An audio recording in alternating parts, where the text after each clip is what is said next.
All right. Hello, everybody. We are live. Welcome to the Deal Champs podcast.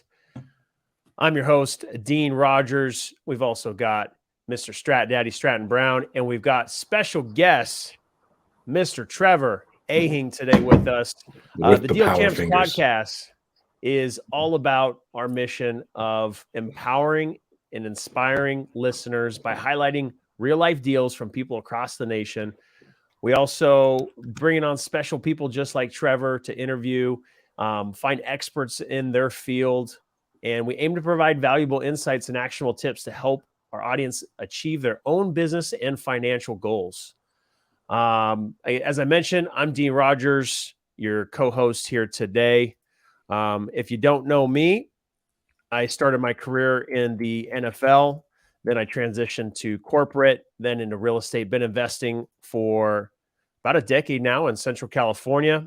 I'm getting close to about 600 deals that we've done. Got a rental portfolio around $10 million and been coaching students how to get started and create success in their business. You can always connect with me at deanrogers.com. And then next, we've got Mr. Strat Daddy himself, Mr. Stratton Brown.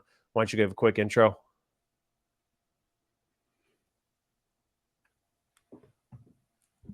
Having serious technical issues. Hey guys, my name's Stratton Brown. Can you guys hear me clearly? Yeah, we can hear you. Sweet. My name's Stratton Brown. I got started off working for another investor here in Central California. I played college football, ended up working for him for a little bit, and then I started my own company.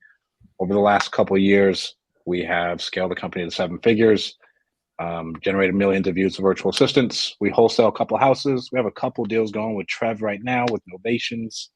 We buy storage facilities. We have a 7-figure real estate portfolio. And yeah, we show people how to get their first deal in real estate. And overall, I just want to, Novations are crazy. And I think with everything going on, it is a great pivot for everybody to learn. And Trevor, that brings us to, our special guest today, Mr. Trevor Ahing. Why don't you give a quick intro on yourself? I'm loving that. A little soft pitch, Strat. I appreciate it, man. Novations are phenomenal. My name's Trevor Ahing, 8-year Marine myself. I joined the Marine Corps when I was 19. I ended up being able to switch out because real estate started taking over my life fully. And so I was able to be blessed to be able to transfer into a multiple 6-figure into now a multiple 7-figure industry when it comes down to me flipping houses that I never buy with none of my own money. And so I do that every single day. I do that with these beautiful people that you see right here. And so it's been fun. And that's kind of my day-to-day now. Awesome. Some quick housekeeping things. Remember, if you're watching this on YouTube, make sure to like and subscribe. If you're listening to this on Apple Podcasts or Spotify, make sure to hit a 5-star review on there. That goes a long way to help us, so we definitely appreciate it. Also, you can follow all of us on Instagram at Dean Rogers Real Estate, at Strat Daddy, and at Invest with Trev. So make sure to connect with us. That's really the power of all this, guys. We're looking to connect with as many people as possible, and that's how new opportunities come together for all of us. Also, if you've got a deal, we want to highlight you on the Deal Champs podcast. It's always fun to bring on people and highlight the deals that you guys are doing. So you guys can submit your deals to the Deal Champs podcast. You can do that by going to deanrogers.com/podcast. It takes you right to a Google form, and you can fill that out. And we'd love to have you on the show. Let's see what else. StreamYard also, we love to interact with people. So if you're watching this live right now, we want to connect with you. We want to see what kind of questions you have and interact with you. So you guys, in order for us to see who it is, go to StreamYard.com/Facebook. You click 2 buttons and we can see who's actually sending those questions. So let's see, what else do we have today? Announcements. Let's talk about some announcements. We just got done with our big event. We talked about that. We're about to start going kind of around the nation on the Deal Champs tour. And myself, you, Stratton, and Jason, we've got a couple things that are starting to get lined up here where we're going to be going to Kansas City, connect with Nathan Brooks and his community. We're looking to go to Dallas and connect with Tim Harridge and also potentially some other group there as well. We've got another speaking deal down in Los Angeles that's coming up here pretty soon. So, yeah, there's a couple things coming together here pretty soon. Well, who'd have ever thought we'd go on a nationwide tour? We're going to be moving. Yeah. No, it's picking up steam, and it's going to get pretty fun. So, if and I want anybody's to get one watching down this, with Trev too, down in Yeah. Temecula. Yeah, you guys are coming to my neck of the woods, man. LA. When is that? We're going down to LA. We're going down to LA August. Yeah, I think it was Nice. August. Yeah, we're going to go down to LA in August.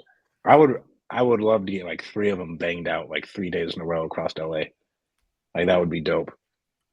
You guys got to come down because I do a mastermind at my winery over here. You guys got to just do a little pop-up over here. That'd be a blast. That'd be cool. Heck Is yeah. that like a regular thing you guys got going or what? I do, yeah. I try to do it every 30 to 45 days. It started picking up steam itself. And so I work with the winery now. And yeah, they kind of allow me to have a little private space whenever we pop up. I was going to host one June 11th, which still actually might be on. Brian DeVilla's coming out. It's going to be fun. That one kind of went back and forth with some family issue stuff. But the next one I do host, I can probably end up catering one around August when you guys are down here, because a lot of people come out very agent oriented, because a lot of agents want to become the creative agents and start looking at the investment space. And then a lot of wholesalers who want to break in, they just kind of churn and burn deals. They just come over there. I have a whiteboard. We just drink a little bit of wine, man. It's a lot of fun. Cool. Yeah, let's connect on that and see what we can put together. Heck yeah. All right, bro, Trev, give us a quick intro about you. I met you at Levi's event, right? You did. Yeah, you met me at Levi and Jay's event, the Better Way Conference, right? The Better Way Conference. They have a conference in July. Shout out Levi and Jay. It's going to be another dope one. They don't really know how to throw an event down in Miami. I can't make So you met Trevor before I met him? Yeah, I've known Trevor for like 2 years. Oh shoot, okay. That's why he was with us. Yeah, I saw him sitting over there, and I was like, "Oh shoot!" And so I went on over there, and just decided, touch base, and all of a sudden I was able to meet all you cool cats, and kind of took off from there. I wasn't sure if it was a random connect, but Trevor and I just met back and forth on IG. Oh yeah, we actually were. I was like, "Where are you at? Where are you seated?" And he was like, "I'm over here." Yeah, so Trevor and you and I just connected at Ryan Pineda's event, and we had lunch together one of the days, and we just got to talking, and I was like, "Holy crap, this dude is super smart." Dude, same goes with you guys. Yeah, it's been.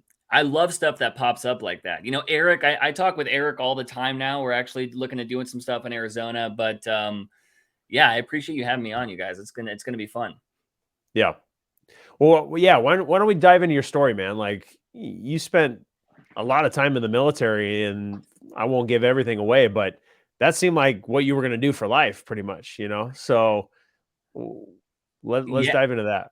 So before, remember, your favorite part about our podcast that you guys need to watch with me and Dean was you found out I did parkour, man. Yeah. No. Yeah, you found out I did parkour. I was a professional free runner. Parkour. Parkour. You know how many times? Yeah, dude. You know how many times I got those office memes sent to me? But you're right. I mean, your boy was sponsored by the World Free Running Parkour Federation. I thought I was tough shit. And it's like skateboarding, though, because they paid for you to go to hotels and flip off stuff. But when you weren't touring, you're just kind of at your mom's house, just, in sweats, chilling, working on your flips. You know what I mean? So that was cool. What? Transition. Yeah, I did that for a couple years, broke some bones. It was a blast. And then got all the girls, and then transitioned into the Marine Corps. He slid that in there. Yeah. And then, it's such a good pickup line is being like, can I have your number? If I could do a backflip, I'll get your number. They're like, no way, dude. All day. As I joined the Marines, I was 19, and that was my life. Yeah, I was going to do 30 full years in the Marine Corps. I absolutely loved it. I can never talk bad about the military or what the Marine Corps provided. But on my last deployment, I will say the biggest switch was I was already doing financial freedom, real estate stuff without knowing about it, right? We talked about this briefly, Dean. Like, I would get an apartment too big for me, and I would rent it out to my boys, the rooms when I was with with my lovely wife. We first were newly married. We wanted money. And I'm like, well, babe, we get BAH, basic allowance for housing. If we rent out the rooms, just kind of became one of those party houses. It was a lot of fun. And we were just kind of pocketing our own money. We realized that this was something. And I thought I invented house hacking. I'm like, I started teaching people about this. And my buddy who read, Rich Dad Poor Dad, he was like, no, idiot. Like, this is called house hacking. Like, this is the first step to get into real estate. Have you ever thought about that? And I'm like, no, and so I was able to purchase my first house through that and rented out the rooms. And then it just kind of turned into an evolution of me wanting more. And then luckily in my 8th year in the service, I was already I got into real estate about 7 years in. And then my 8th year, my father-in-law had passed suddenly. He was a really big inspiration to me, very, very big with my wife. I mean, obviously that was her first death she ever dealt with. They were very close, and I had to deploy. And it was about 10 days before my deployment. And I realized, like, dude, I need to find an industry where I never have to leave my family during tough times, and I can create the financial opportunity I know that I'm destined for with her. And so I really just honed in on real estate, and it turned into a career of its own. And I was blessed enough to transition into, my company and never look back. And it's just grown into a creative finance conglomerate, man, working with great people like you. So it's been a blast. Well, bro, how deep were you when I met you at Levi's event? Like, because we were kind of talking about it, and I was like, yeah, let's do some stuff. And then I got super busy, you got super busy, and then we didn't really reconnect until a couple months ago at Pineda's event. But how deep into the Nova? Because you were talking about it a little bit. I was like, all right, bro, let's try and make some fucking money. And then I didn't really follow through. And then you kept posting, going hard, because you've been throwing down on this for, I'd say, at least the last year and a half, like at another level. You kind of got my timeline to a T. Yeah, it was about 18, 19 months. I've just been solely creative finance, novation play oriented when it comes down to my investment space. Like, I leave wholesale. I still, to this day, is a phenomenal strategy. Like, that was how I got into the real estate, strategy. When I went to the first Better Way conference, it's because my third wholesale deal ever, I got very spoiled, guys, was $150,000, right? It was a big Let's one. go. And it's because I had it was huge. It's because I had my license, and I ended up talking with the seller, and it just worked perfectly. And that's why I think, it was contingent. The seller was going to lose his house in Dallas unless he sold this home within it was like 20 days. I'm like, look, on market's not going to work, but I can do you a cash offer at this. He loved it, sold it to somebody who flips houses in Fallbrooks, made a bunch of money. And I'm like, this is it, but taking that money and investing it back in myself, I bought Pace Morby's mentorship, right? And I'm like, because I was always kind of geared towards the creative aspects. And so he did wholesale, but he also did all this other stuff. And that's when I learned about sub-twos, novations. And the novation play that I do, though, as you know, Strat, is much different than the regular novation play, right? The regular novation play is very much so net listing approach. You're getting wholesale deals, putting them on the market. I love the idea of working and collaborating with the sellers and building that character in the home so they can close this chapter effectively and intimately. And the referral business from that is insane. So you met me after 3 novations. My third one, when I spoke on stage at the second Better Way, that one that closed was $220,000 gross, like 140 net on that. Jay saw it. He was stoked. And I started kind of creating an involvement in the space there. And I just never looked back, man. So it's just been kind of novations from there. But I was a rookie with that. And then I grew the novation business from when I met you. Yeah. Oh, that's so fucking dope. Real quick, shout out to Mark Evans, DM, the man. He has an event here at the end of June, I think 29th through the beginning of July. The event it will be a game changer for you. Dino, Trev, if you guys haven't gone to one of them, they're amazing. And so I've been seeing him market those. Obviously, I've known Mark for a long time, not personally, but just known of Mark. Is this like a open to everybody event type of thing? You do. So Mark will more than likely, when you go and sign up for the event, before he lets you pay, he's going to call and talk to you first. Got it. But I mean, most of you guys who want to go, I may be able to get you hooked up and get you in. But Mark has absolutely changed my life. So if you guys can go to an event and like surround yourself with like better people. I mean, I met Trev at a conference. Yep. And now we're doing business together. I've met several different people at conferences where we do deals together. Dean met Trev at the last conference we went to, and they're about to do business together. Trev is doing stuff with Jason, and they're about to make a fuck ton of money together. Shit, me and Trev are going to make really decent money in 14 days from some crazy shit. Yeah. So like, if you go to these conferences, guys, I'm telling you, it's going to change your life. And I'm a little bit biased because I have so much respect for him. but it's going to be crazy. Oh, who we got? Sarah Roth. Good stuff, bro. Hey, I served in Africa with her. Love her to death, man. She's phenomenal. Appreciate it. She's always been supportive. My little sister. Love that girl. But yeah, dude, speaking of the stuff that we're doing together, man, the novation play, this is exactly why I want to tackle it. This is why I know I'm going to do a bunch with Dean. I love the on-market play with Jason, but with Strat, as we started kind of moving our momentum together, we're like, well, what do you do and what do I do? And I have a big back end built out for the novation play. And so I guess moving in, let me just define what novations are, right? The play that I utilize with novations are called equity split agreements. So you take properties where they're already getting cash offers. You know, they're focusing on the 4Ds, the death, distress, divorce, indebted properties that these two magnificent men deal with all the time through the wholesale and the flip model.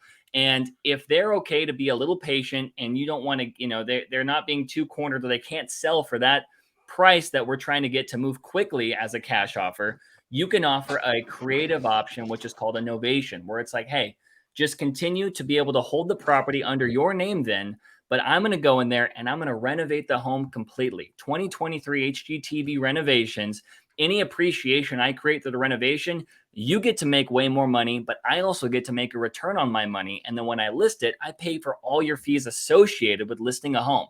So I never have to buy the home right away.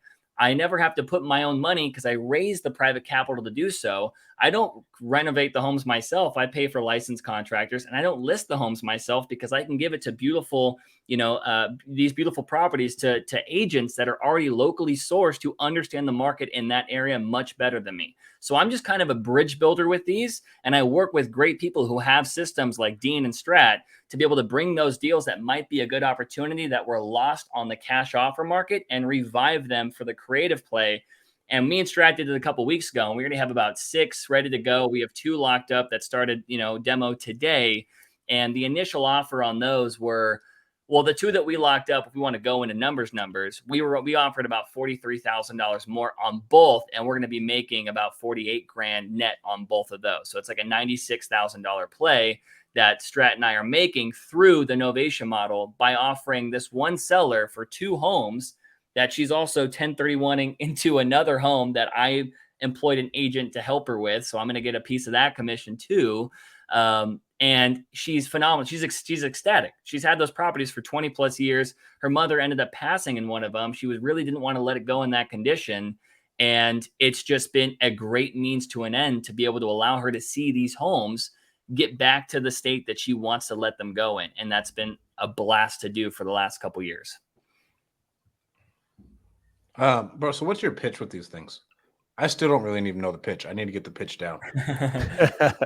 So when it comes down to the pitch, look, I always, the cash offer, if they take it, we go, right? If we're offering, let's just throw numbers out here. I'm going to throw a real life example, and that's going to be Strat, the one that we have locked up with Deborah. Okay. That property is going to sell for $300,000. I'm just going to go $289,000 though, because I want them to sell quickly. I don't want to try to penny pinch the market. $289,000 is a little bit below where the fully renovated homes are, and I want to be able to gain traction. So at $289,000, I'll just do the wholesale model, right? And this is give or take on the market. I totally get it, guys.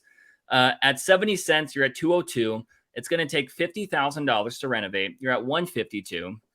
And then if you want to make, let's say, $20,000, you're at about 132,000 that you're offering this seller to be able to pay cash, close quickly, and allow her to take this chunk of change and move on, and that way you can utilize all the headache that comes with flipping a home. That's a great pitch for the wholesale approach. Now, if she goes, no, and this is where I come in. I'm not taking those deals from you. Go do cash deals because those are phenomenal. Go get 3 to 5 of those locked up a month. But the moment that seller goes, Strat, Dean, I can't do 130. I need at least, $170,000. Like, I know what this property is worth. That's technically a dead deal.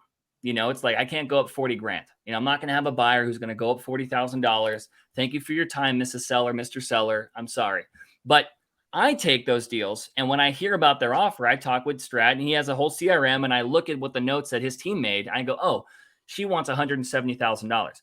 So I just have my team call her back up, and I'm like, hey, Miss Seller, what's going on? I heard that you were offered, about $130,000 in all cash offer a couple weeks ago. Are you still in the market to sell? She always goes, Or they always go, yeah, I am. But I already gave you my price. It's a bottom line. And I go, is that around the 170 mark? And they go, yeah. And then you go, okay, let's do it. It's a superhero pitch. And they're like, what? You're like, yeah, let's do 170. I think that's a very fair price for you. But if I'm going to agree to your price, I need you to be open to my terms. And they go, what are your terms? I go, well, the property's vacant, it's ready to go. Obviously, it needs some work. Why don't I just have my licensed team come in there and I just pay to fully renovate it? I pay to fully renovate it, HGTV ready. It's going to be gorgeous. You get to see the entire process.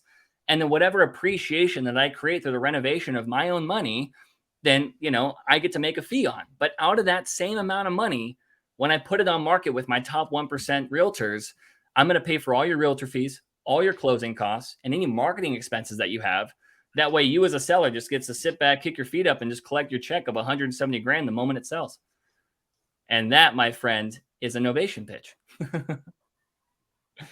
And that's interesting because you're going to hear novations a couple different ways, right? Yeah, this is a different novation. There's the novations where it's just the as is sale. You're going to just put it back, right on the market. You've got your language, you've got your pitch, you've got your documents to be able to do that. You've got the one where you might do a little bit of work and build that into kind of your numbers and your analysis. Yeah. Or there's your approach where it's like, yo, I'm going to come in here and I'm going to remodel this thing. I'm going to increase the value. We're going to win on this together. So how'd you land on that approach? Why did you say I want to do more work on this and this feels right? Like what made you want to do that? I always wanted to vet out more of the, I would say, quote unquote, luxury market, right? Because I do see statistically what ends up selling quickly on the market. And I'm not here to try to be greedy in the sense of me being able to make as much as possible. But if you run those numbers, right, at $300,000 after realtor fees and closing costs, I'm around, 270, 275, after my renovations of 50, I'm at 225. I'm offering 175. So my $50,000 is going to make me $55,000 net, roughly 55 net, which is over 100% cash on cash. And that's the strategy where I know you can't really get anywhere else. So I'm going to be able to build, this property into a sense where I know it's going to be very sought after. I get to have an agent who's going to farm that area who knows that they have buyers specifically for turnkey homes that are already pre-approved that want to move in to something gorgeous. Residential, real estate is very emotionally driven. So you make these things gorgeous. You're able to come in and really attract that price that you want. And I just have fun doing it because I want to be able to learn the process in itself. It's a great question, Dean, because I do target certain areas, right? Like if I don't know the market that heavily and it's kind of far away from a city, the population isn't too much, I'm not throwing $50,000 to $80,000 in that home, right? It just depends on what we're doing. I can end up mowing the lawn, painting the interior and exterior, redoing the fascia, maybe putting that on market to test kind of where we're at. So those three strategies that you just explained definitely has to fit the mold of the market that we're in. So when you say, why do I cater towards this one? It's mainly because I target in heavily congested areas like Los Angeles, San Diego County, certain areas of Virginia that are by the city, Texas, Florida. So those markets, I know a lot of people are buying. So I know that I'm able to have a little bit more wiggle room on price, per capita for what I can, or projects I can take on. But when it comes down to other deals, I might just do the equity protection play and mow the lawn and throw it on there for $10,000 or $15,000 for the novation, So it definitely has to fit my criteria and my buy box before I decide to throw too much money at it. So let's talk about that. You said equity protection play. I just heard Eric Brewer talk about that too. Is that where you got that term, or is that like a term that everybody's using? Let's talk about the difference between that. Yeah, the Brewer method, he does some great stuff. The Novation King, Rich and all of them, Rich Wonders, they do phenomenal stuff. I mean, Pace, I am, like, once again, as I talk about this, people treat it like I made it up. I didn't. I perfected the split model. The equity protection play is very much so a great way for wholesalers as well to kind of come into a deal where they're like, hey, those properties really do need to be, well, let me separate the two: equity protection, equity split. So I'm talking about equity protection where you don't really put much into it or anything at all. Those properties need to be able to still be loaned on through conventional lending. So they probably should, not be horrible. Those aren't distressed wholesale deals still. They're still kind of like, damn, I mean, they don't want to go that low because it is kind of rent already and someone could technically live in it. So you're going to use the Brewer, Rich Wonders, equity protection model, which I utilize all the time. And it's just basically, it's a whole different pitch, but that's allowing you to lock them up and net list the home. And people, look, everybody listening, net listings are not illegal, right? And if you know what that is, it gets a bad rap because you're promising the seller a certain amount and you're saying, hey, but if I'm going to give you X amount, but I'm going to market it at X amount. Whatever the difference is, I get to keep. The seller's technically paying you for a service. They don't have the reach that you have in doing so. So you being able to go out there and provide that profit that they want net in their pocket, and you're paying for all the fees and associated whatever's left you get to keep. That is a big benefit to the seller. I've actually never had a seller get mad about how much money I've made, but in California real estate, net listings, when you have your license, it gets a really bad rap. I can see if you're going to target as a licensed agent because your fiduciary is technically to giving the seller their highest and best. So I can see why that can be an issue.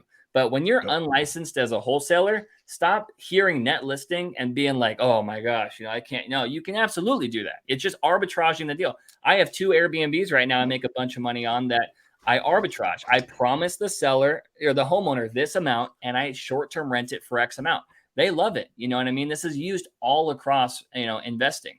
So the equity protection is more of a net listing. You're employing an agent to list that property that's kind of rent ready on market and getting loaned on conventionally, where there usually comes with seller credit, a lot of days on market because you're trying to figure out that person or that first time home buyer that's like, you know what, screw it. I'll take that. I can build some work into that. I can paint the walls of my wife. That's going to be fine, which ends up taking about 45 to 60 days on market, which is good.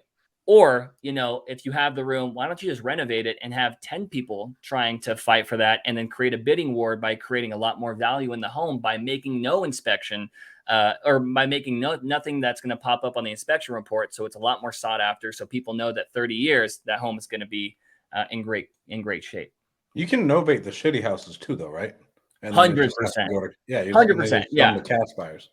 Yeah, absolutely. It's another point. When it comes down to still working with the sellers, you can go on investor lift. You can still throw it on the MLS. Absolutely. You can novate, honestly, any deal. Mobile homes, because they can't do conventional lending. Throw it out to somebody who wants to park 60 grand in something so somebody can rent it out and make a return on their money. You can novate any deal. You know what I mean? It's just my market is very much so on the fix and flip side because I love the numbers behind that. I got a deal that might be a good novation then for a mobile home we're just going to tomorrow at 9 a.m. So I'm going to be contacting you on that one. Bro, yeah, please do. Please do. Mobile home cheaper, bro. Just come in and tell her. Did you not take it when we told her we just throw it on the market? Is this the one with me? Yeah. Yeah. And the thing about that mobile home though, man, is her son won't leave without cash for keys. Her son's staying in there. He's very much like, I'll strap up and, I'll make sure if anybody knocks on my door, they're going to get pumped full of lead. And I'm like, all right. Okay. I still think we just throw it on the market and just tell her, hey, let's see what happens. See if we could. Yeah. So what is it? That one's in Connecticut, right? That's actually 7. No, that one's in Washington. And Dean, that's why I'm excited to tackle what deals you got because Strat threw those over and I had my guys call and we locked up 6, 7, in about 4 or 5 days. Cause these are already ready to go. They're vetted. You guys already vet them, Yeah. Logistically, there's a lot more back end than what I'm saying. The pitch is great and you should incorporate that or anybody listening should incorporate it. But there's more documentation. There's a lot of bridge building with contractors and agents. And there's a whole community that I've ended up creating. And that's why we're able to feed off each other. You guys end up providing the deals. I end up moving the deals through the novation method. And I fund them myself. So I'll pay for the renovation. So if you end up finding a good deal, anybody listening, Dean, Strat, whatever, I'll just use my money or my private money lender's money. So that way we don't have to come out of it with anything and we just get paid out in the equity on the assignment. So that's another incentive as to why to go into the novation play. That's awesome. Quick shout out to Marla here. So proud of you, grandson. Love you. You got the family love coming in. Dude, I got the fam love coming in. Thanks, Grandma. Appreciate you. Love that. That's super cool. And that just goes back to what, here on Deal Champs, us as as hosts here, we always preach just go to somebody who's already doing it at a high level. Like that Exactly. is the modern day cheat code for getting success and results faster. You learn faster, you get better results and faster.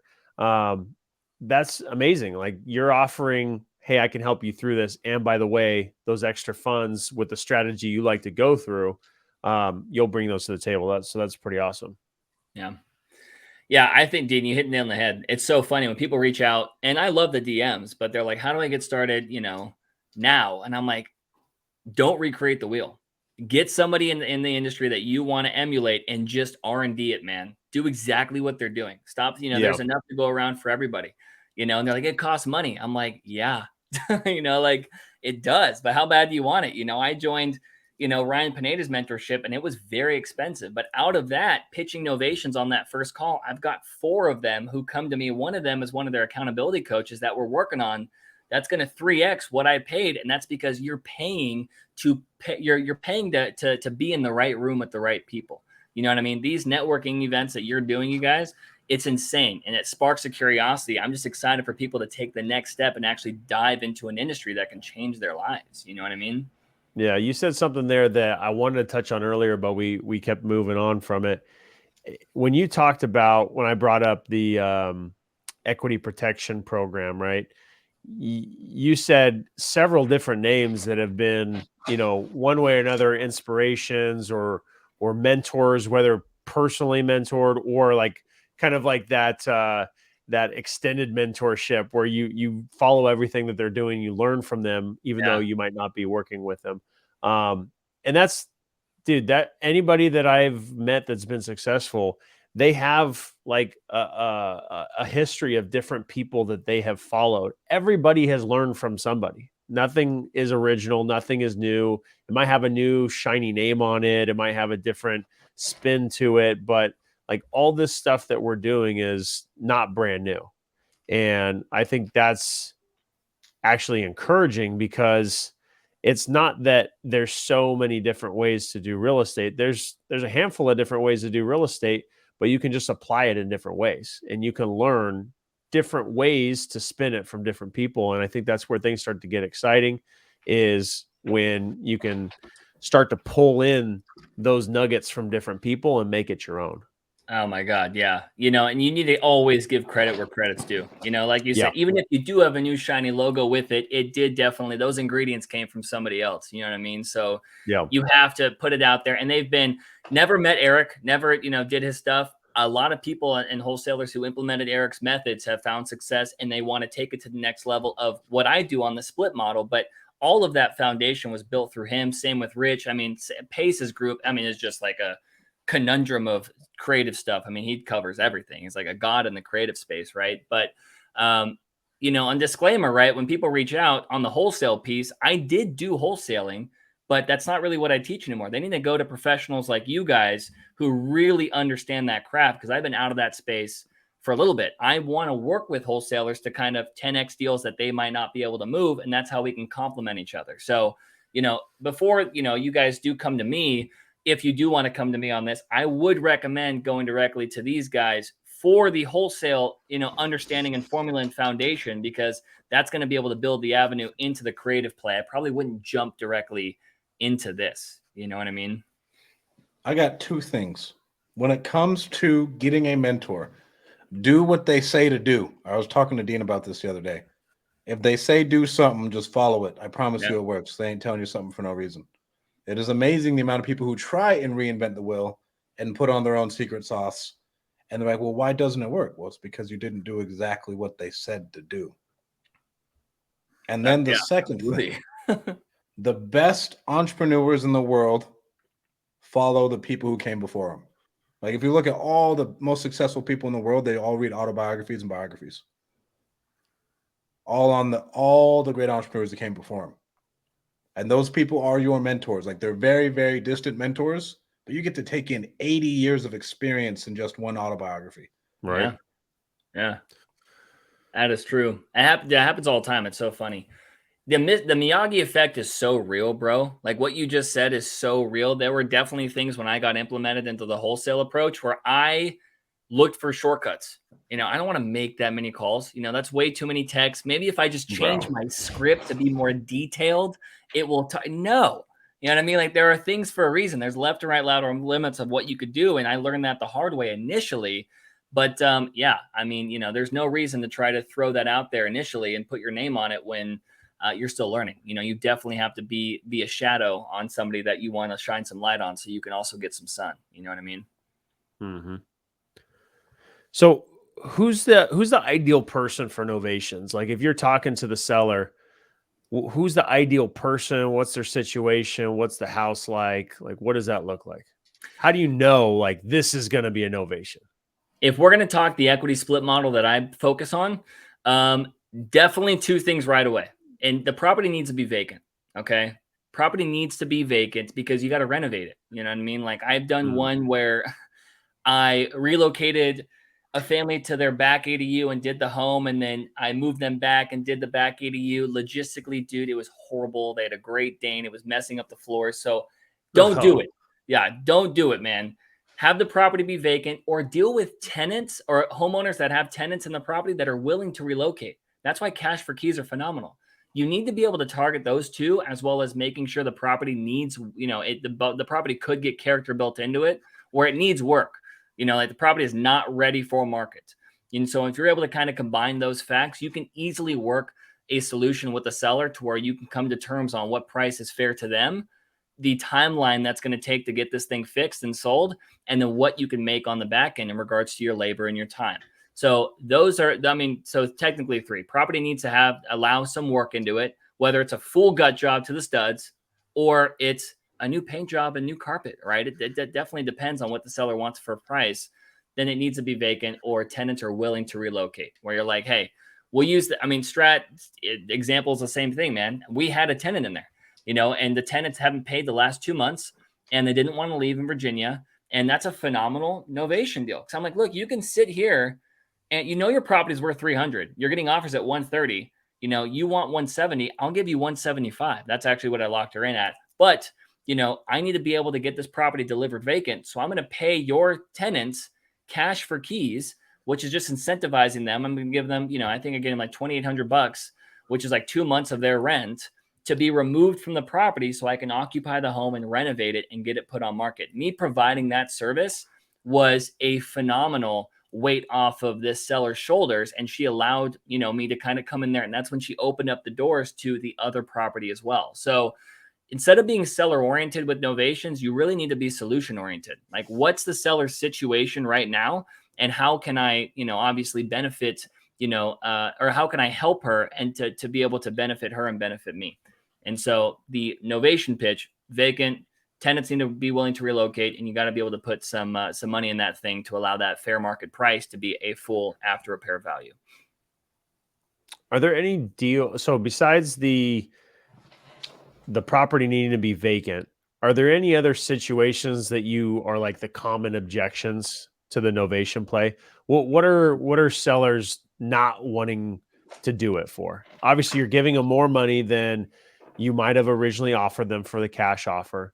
If they've talked to other people, it's likely higher than anyone else has offered. Yeah. Why would they say no? What's no? Two main reasons, right? One is an easy way to disqualify the objection. And that's like, well, dude, you can renovate it and it could sell in 4 or 5 months. Yeah.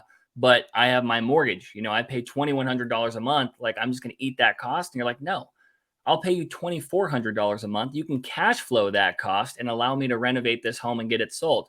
That creates a cushion.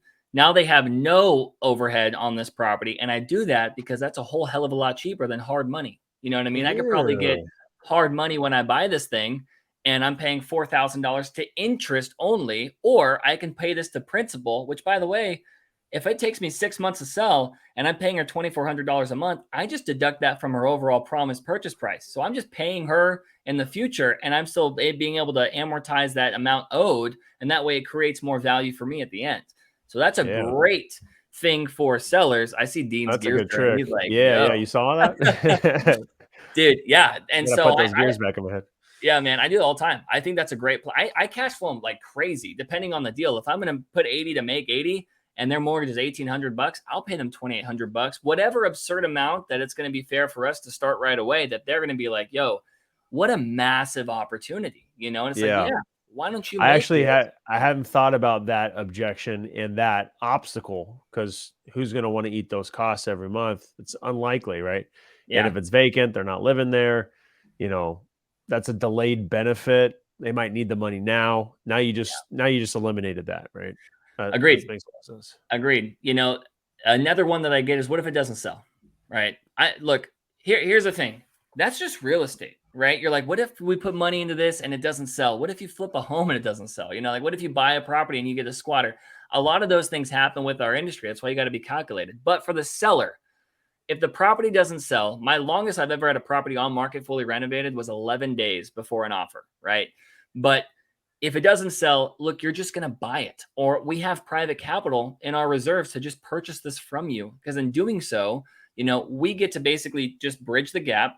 If we're offering you 175 and it's appraised and it's being sold for 300, but for some reason it's not selling and it's 60 days on market, which is usually the longest I would go. Like if a seller's like, what if it sits on market for a year? Look, if it's anything past 60 days, I've done something extremely wrong. You know, there's something bad.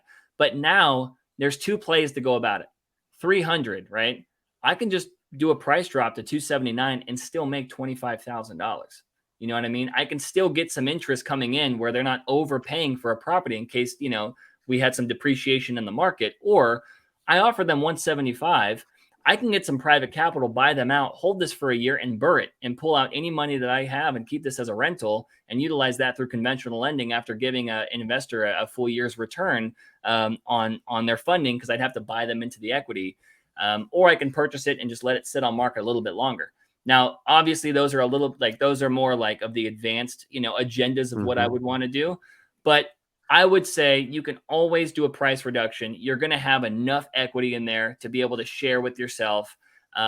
Or, you know, you can buy them out of their position and now you just have a cash flowing property, because if you buy it out for 175,000, you know, it's worth 300,000. You're getting, you know, let's say $2,500 worth of rent. You're probably making an 8% return on whoever loaned you 175. You just let them keep that until the property is going to sell. And now you're working into your own appreciation when you put it back on market. I mean, there's so many ways to still win in this strategy. You just have to be comfortable with where you park your money. And that's why, Dean, when you ask, like, you know, where do you put this money, or, you know, like what markets, there's certain markets I wouldn't, you know, certain markets I would definitely target. Like, okay, there's 7 properties that sold in the last 3 months. You know, they're progressively climbing. Their average days on market are this. I get novations all the time. And they're like, Trev, it's a great spread. It's like $70,000, $80,000. They think they're going to make a bunch of money, but the average days on market's 98 days in, you know, Arkansas or something. You know what I mean? It's like, hey, Yep. you could definitely make that, but I'm not trying to tie my money up for that long. So why don't we just do the equity protection play? Why don't I just give you $2,500, $5,000? We're going to paint it, mow the lawn, put it out there with an agent who knows the area and see what sticks. And if I lose it, I lose it. If we win some, we win some. We won't make 70, but we might make 30. And that's still a damn good win in my book. You know what I mean? Where are you finding your realtors? 2 ways, right? So I initially, with the broker I was with, we kind of did like a national campaign where I went to the Tom Ferry's master classes and I would just network like crazy. I'd be like, hey, who's interested in listing my investments, right? And they're like, oh, me. I'm like, okay, it's different though, because I only own the rights to list this home. I do not own the home. And some are like, what? You know what I mean? But it's fully legal. The contract is called an attorney, in fact, that we end up drafting. My lawyer sends directly to them. The seller doesn't mind. The only reason why we have that in place is because I don't want the seller to deal with the headache of dealing with offers and finding a listing agent. I don't want to get backdoored. Like, we will find our agent, because you're not, you know, your fiduciary is going to be to us, not to the seller, because, you know, I don't want you to get some lowball offer to tie us out, especially with all the work that we've done. I've only had kickback from one agent. And this was actually not too long ago. You know, every agent who I've talked to, usually on average, sends me deals, because now they're going through these listing appointments and they're like, dude, if only this home had $30,000 worth, more, it'd be worth 80 grand more. And they pitch it for me. They're like, hey, Mr. Seller, like I can be the agent, but I don't want you to pay for my costs. I have somebody who I can partner with. They're going to get this home gorgeous. And in doing so, I'm going to be able to list a turnkey, property that's going to benefit their portfolio. You're going to make more money without having to come out of pocket. And whether the seller likes it or not, whether they butchered that pitch or not, listing agents are very open to the opportunity because they love the idea of benefiting them and their portfolio.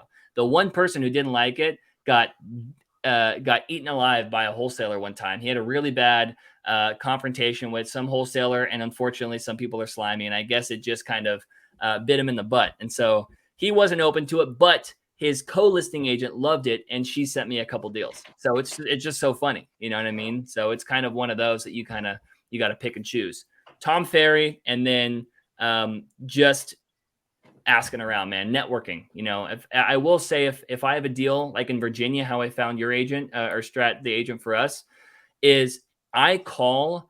You guys are letting me give away all the secrets, man. I just call local listing agents in the area who have sold a property like mine or that are on market, and I go, hey, I'm a local investor. I have one that's up and coming. I'm from Southern California. I'm not going to be here to tackle this. We're going to fully renovate it. How easily is this property sell? And I look at their history, how many deals they have. They have 3, They have 33, like depending on what they got. And they're like, well, we already got 4 offers. We're already expecting this one, yada, yada. And I'm like, okay, well, hey, out of those 4 offers, if you talk to an agent that brought you one of those offers and you say, hey, I'm going to have a property just like this one, fully 2023 ready to go in 60 days, would their buyer be willing to wait or at least lock in, to this home? That way we can do a smooth transition. I'll give you guys both the full commission. They're always like, duh. They love that, because now they got a free listing, full commission. They double into the buyer, or they brought in the agent with it, and that's the easiest commission they ever made, and it goes towards their portfolio. So I farm the area, not me. My team will farm the area and find somebody who's willing to do that.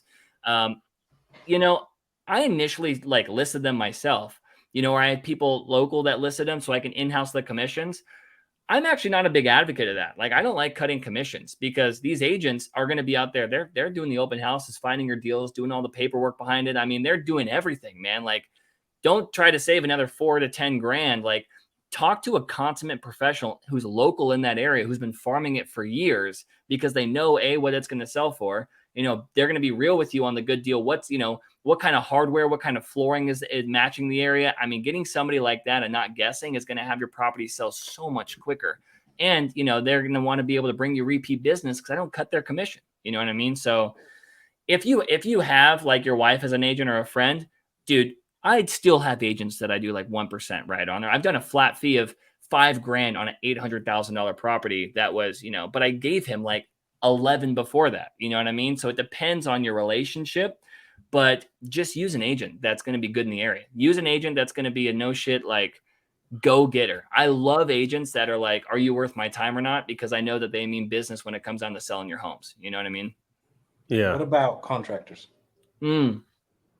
Contractors are a tougher one. I would say I have a lot of recommendations from wholesale groups where I look for investors or cash buyers that are in the area, and I ask who they've used, and I'll cut them into the equity. I'm like, hey, who do you have over here that that would be good? Okay, well, I have a job coming up over here. Would they commute?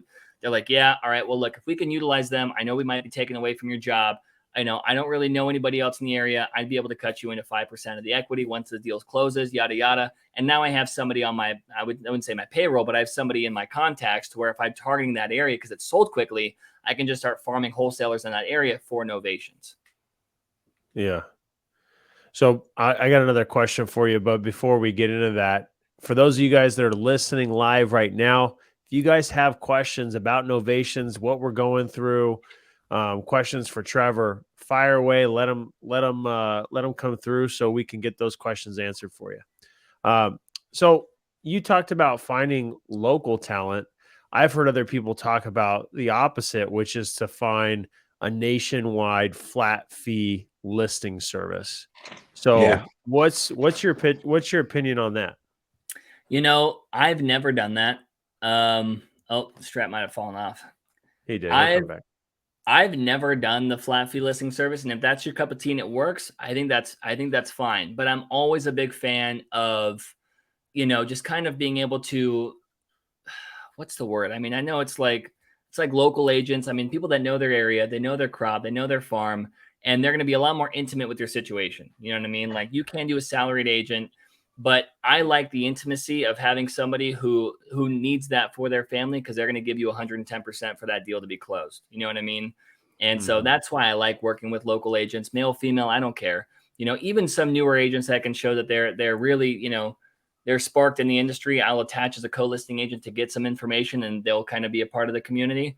But I mean, I've never used those. Like, what company does that? I've heard about it. It's on the tip of my tongue, though. Do you know? I can't remember either. Do you know? Yeah. There's I can't remember.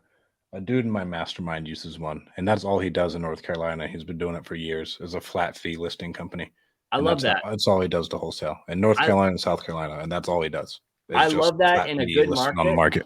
Yeah, I love that in a good market. But I will say, the moment that one of these deals closes with one of these sellers or one of these listing agents, it's like a light bulb turned on, like a switch. They're like, dude, I can do more of these. And I'm like, yeah, because you can flip, you can provide these opportunities, and you can list 5 a month. I don't care. Just go through your farm. And instead of having to list this property that's just dated, utilize that charm and that transformation with me and be a part of these deals. And so they kind of start doing more groundwork for me as well. And it's been able to kind of cultivate into more of a presence in more states, because it kind of just naturally grows, by using local realtors. So here's a couple of people that thought, see if we might have, was it Red Brick?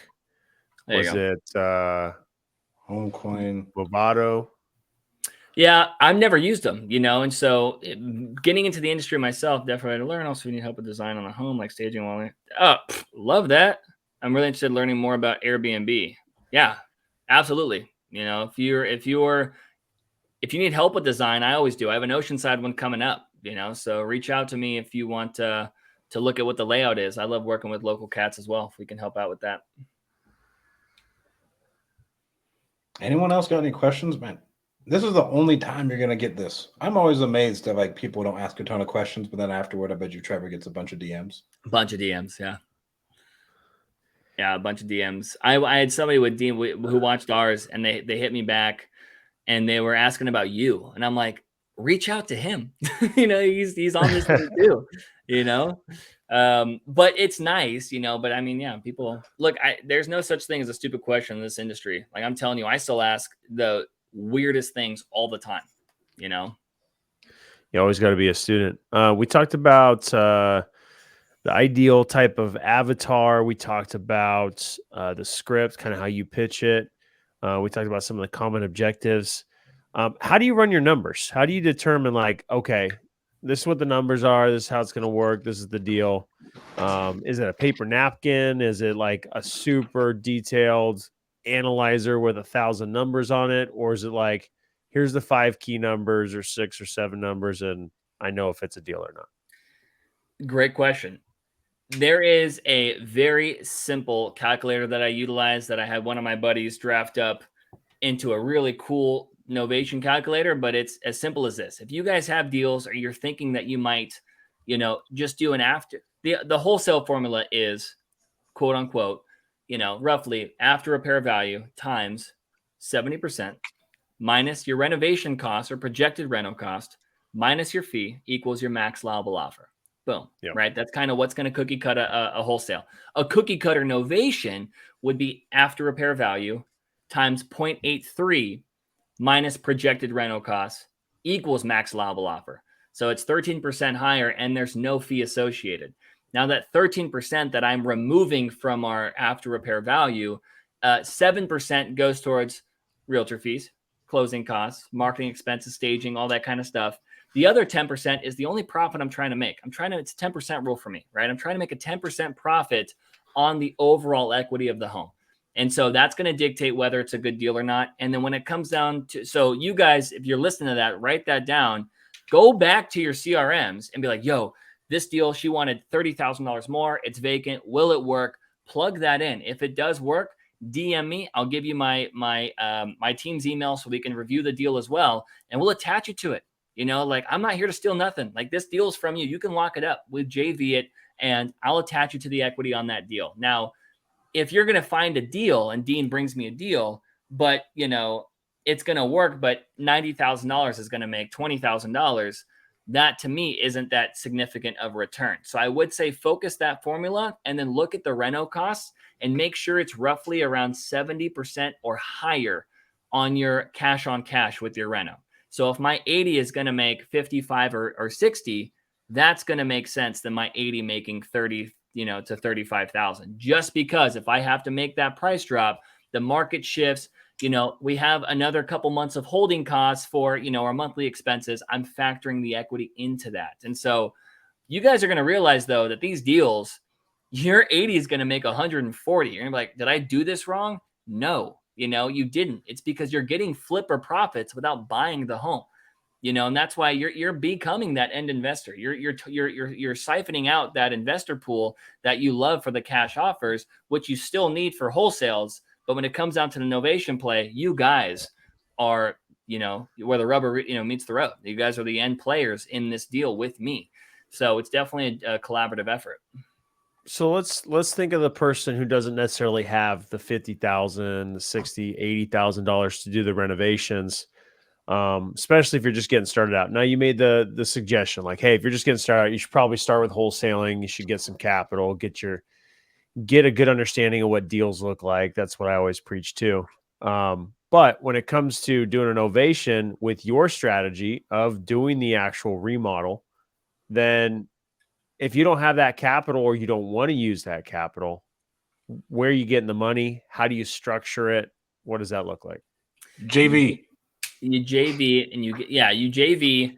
Look, my whole motto with this is because I don't run my own acquisition campaigns. I don't. I like working with people who already do, and I can incorporate my strategy and my whole team and back end approach with what they've already targeted on the acquisition approach, which is these deals. So you find the deal, I fund the entire deal. Now, there's 3 ways to go about this. Now, the first way that I'm bringing, but now depending on the deal size, of course, right? And depending on how many deals you bring, we can definitely go 50-50. But I will say, you know, now that I am scaling into a position to where we have to kind of, you know, this is becoming bigger and we're throwing around a couple $100,000 liquid, you know, a month or every other month for these renovations. And so it does end up dictating what our spread is going to be now. If you're a wholesaler and you find a deal right now and you're like, hey, this was a dead deal. So you're going to make nothing on this deal. You know, it was a dead deal. And now we have a projected $40,000 profit. If you lock that deal up and you bring it to me, now I fund it. You know, I fund the entire renovation. I find the contractor. I find the realtor. You know, I'm able to take this to the finish line. I do the transaction coordination. I focus on the conventional buyers. I do the notice of interest, the attorney in fact, all of that. It's an 80-20. You find the deal, you get 20% of the equity payout, and then I receive the rest, but that's gross. I mean, you get 20% of the net that gets paid out because you're able to revive a dead deal, which would still be roughly 10, 8 to 10 grand, right? Which is money for a dead deal. Now, after a couple of those, which has been happening frequently, which is awesome, you know, you end up coming in, you go, hey, well, Trev, like this is only a 50K reno, you know, I'll front half the reno. Now you're in the investment pool. Now we're 50-50. You bring in 25 and I bring in 25 and I still work the entire back end of the deal. You get 50% net proceeds. Now you're cut in directly. And my whole team is geared to take care of it, but now you have skin in the game. And then a lot of people that utilize my services for novations, they got the pitch. They don't want to do the back end dispo. They just want to be able to lock it up and they have the money. Then they just fund the entire reno and they get 80%. And I just take a 20% consultant fee to get it all mapped out and taken to the finish line. So it's either 20%, 50%, or 80%, depending on how much you want to be involved.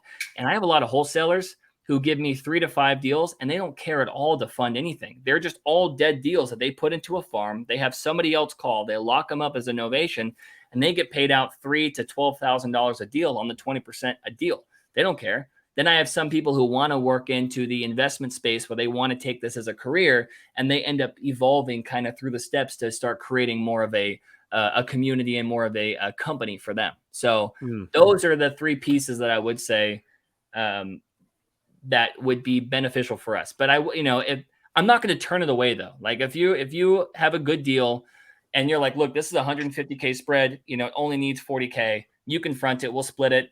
We're going to split it. You know what I mean? I'm just saying, if you're giving me volume and you're newer to the model, that's probably where we will end up kind of molding the approach until we can start gaining traction together. Yeah. That's cool. Well, there's a couple different options there you can play out. Let's see, what else did I have? You touched on this. You talked about some of the contracts, what that kind of looks like. You talked about the attorney effect. Is there like a bunch more paperwork you have to go through? Do you have some sort of like JV agreement with the seller since you're flipping the house? It's still in their name. Like, what does that all look like? So I don't have a JV agreement with the seller. The first thing that I do is with the acquisition contract. The only contract I send out to wholesalers is the only one they need to worry about is locking the deal up. Like, you just lock it up. You're already doing that with wholesale. So let's just focus on the wholesaler first, right? Before I break the deep dive on the seller, Dean. The wholesaler, you guys would just, you know, depending on what we've worked out, your team would just lock it up. Like, hey, what about $30,000 more and we'll pay for your renovations, you know? And they're like, yeah, love it. Okay, here you go. That's the one contract. That's just a novation contract. You then send it to me, you know, to my team, or, you know, to Trevor at buyerbeater.com, or we'll do that later. You send it to me and I just have my people review it. I'm like, oh, damn, this is actually a good deal. The first thing that you get back is a joint venture agreement with you, depending on the split that we've established. I'll get on the phone. We'll end up talking about kind of what we've had. And then that way your position is completely locked. You still have complete tie with the deal. And that JV agreement is between us now to be able to move that deal. So those are the only two contracts that the wholesaler ever sees, is a joint venture with their company that locked it up and me. And then their initial acquisition contract to the seller. Now, what I end up doing is, it's only a couple more. I'm making this sound so complicated, but it really isn't, man. I get the deal. I look at the reno cost and I introduce myself to the seller, or my team does. And once we end up finding the funding for the project, we do cloud title. So we do a document to be able to cloud title to protect our interest on the home, which is going to allow us to be able to make sure that we recoup that interest or that money once the property does sell. So we notarize that. We end up getting that signed out by both parties, and we put that in through escrow, right? We also open up escrow on behalf of the wholesaler. And then the only other agreement that we have with the seller is the notice of interest agreement, you know, as well as the attorney in fact. Now, the attorney in fact or power of attorney, those are two different contracts. It just depends on the situation. That is going to allow us to be able to sell the property either on behalf of the seller, which is the power of attorney, or be able to accept offers and appoint a listing agent on behalf of the seller, but the seller still has to go to the closing table. Our team will determine which one we have to utilize, just because some sellers are very collaborative. And this deal is only for sellers that I would say are collaborative. You know, like, that's the attorney in fact. If you're like, she's really sweet, you know, she's out of state right now, you know, it just became vacant because her son went to the Air Force, but it needs work. That's a very collaborative seller. She's like, she wants updates, she's ready to go, and she's willing to sign. But if I need a power of attorney, that means that this seller, you know, he wants nothing to do with the home. He doesn't answer his phone often. He's in a different state. And, you know, he's just like, get it off my hands. Then we'll do a power of attorney so I can sell on behalf of the seller. And my attorney drafts that up. That's just the difference between the two. And then the only other document I really have is we appoint a listing agent, right? You know, we appoint a listing agent, and that's usually just a regular, you know, listing agreement with the agent. And then I do what's called, when we find our end purchaser, once renovations are all done, we have a novation and indemnification assignment contract, right? So they are able to assign it directly to the third party end purchaser in order for us to be able to remove the clouding on title and get it sold. Now, I actually like that. That sounded like a lot of steps, because that's the reason why you're giving us the deal, to move it and get it to the finish line. As long as that's a fuck ton of paperwork. You said it was no paperwork. I know, that was a lot of paperwork. I just do it often. I'm like, no, it's just this. But we take care of all that. You literally just find us the deal, because that's the best part is you find us the deal, we update you on where it's at, and you get paid out on these deals. If it's on a wholesale and they're willing to go up and the property's vacant for my pitch, you lock it up and we move it all the way along. So you just have to go A to B. We go through C through Z.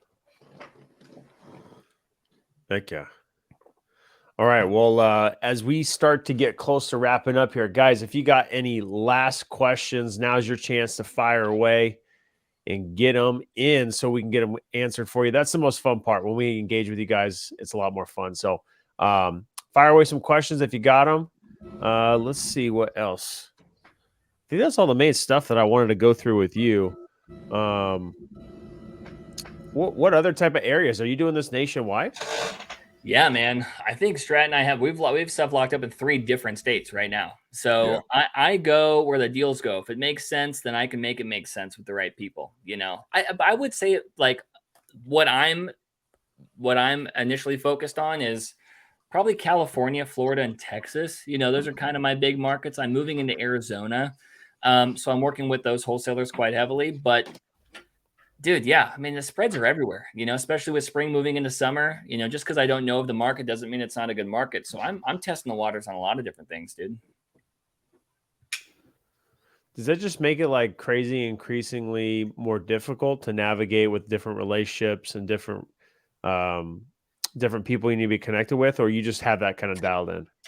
So at first, man, it was definitely my hands in a lot of cookie jars. I will say I've been able to set up a great team where I have agent relations, I have contractor relations, I have people who are dedicated to the TC management of these deals, the updating of the sellers. I mean, all of that was able to gracefully get put into play. But yeah, trying to tackle that on because, coming into this, like you do get a lot of opportunities. So you have to really vet out those kinds of things and see what's going to be worth your time. Yeah, I try to keep a pulse on every deal, and I definitely do, but I don't do it without the help of some good people. Cool. All right. Why don't you let everybody know where they can find you? Well, you can find this entire rewatch as well for on Dean Rogers' YouTube channel because we did a whole thing on Novation, so I definitely go check that out. And then you can also find me at Invest with Trev on Instagram. That's going to be my main bread and butter. I am not really on anything. I think I have a TikTok, but if you're trying to reach out to me, you're trying to send me deals, you're trying to just learn about this more, my entire Instagram is geared towards this, and I would love to be able to work with you in the future. Cool. Yeah, you just had a question earlier. How do I bring the deal to you guys once I find one? So you can go to Invest with Trev, connect with them there, connect with any of us. It'll all come back to Trevor. So, all right. So want to thank you so much, Trevor, for being on here. So much good information today. I hope this was valuable for everybody as well. Let's see. So we want to thank everybody for watching the Deal Champs podcast. Again, if you're watching this on YouTube, make sure to hit that like and subscribe button. If you're watching this on Apple Podcasts or Spotify, make sure to leave a 5-star review. And you can follow all of us on Instagram. For myself, it's at Dean Rogers Real Estate. You got at Strat Daddy and at Invest with Trev. Also, lastly, if you guys have any deals that you want to have highlighted on the Deal Champs podcast, you guys can do that by going to deanrogers.com/podcast. Take you right to a Google form, fill that out, and we'd love to have you on the show. So, all right, guys, that wraps another episode. Until next time, peace. Boom, boom. Appreciate it, guys. You bet.